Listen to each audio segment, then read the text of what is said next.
Notre ami Mark Gurman, qui travaille chez Bloomberg et qui est un insider de chez Apple.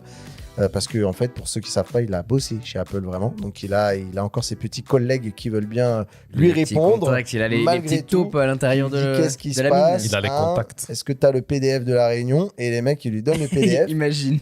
En fait, l'objectif, c'est quoi? C'est d'aller chasser les terres du Chromebook, qui a eu un énorme succès, notamment qui domine vraiment le marché de l'éducation.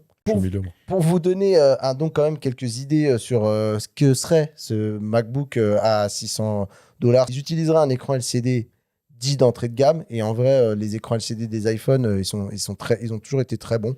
Ouais. Et là où ça va être intéressant, tu parlais de puce M, eh bien apparemment, ici, ce ne serait pas le cas. On serait sur une puce d'iPhone, celle notamment la A.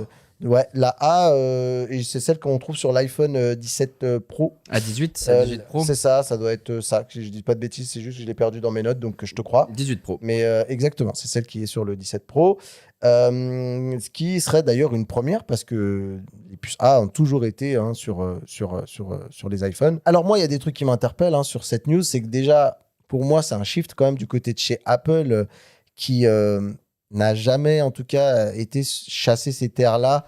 Vraiment, pour moi, c'est vraiment la blague que je vous fais là, tu vas chez Leclerc, t'as le HP, le Lenovo, à l'époque, le Hewlett Packard, le Acer qui était là, à 299, un machin.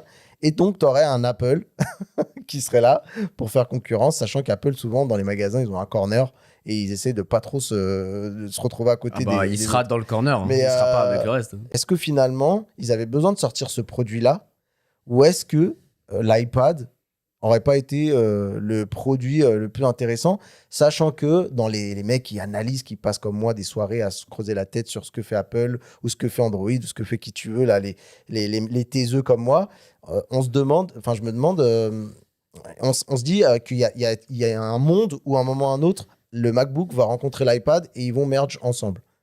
Il y en a plein qui pensent potentiellement qu'un jour, il y aura un iPad. Voilà, c'est vrai. Et d'autant plus avec iOS 26, on en a parlé il n'y a pas si longtemps que ça. Sachant qu'Apple, d'ailleurs, je trouve, joue avec le flou. C'est-à-dire qu'il y a des fois, ils disent clairement non, ça n'arrivera pas. Et en même temps, on voit des incursions, on voit que tu sens que l'idée, elle n'est pas totalement arrêtée chez Apple.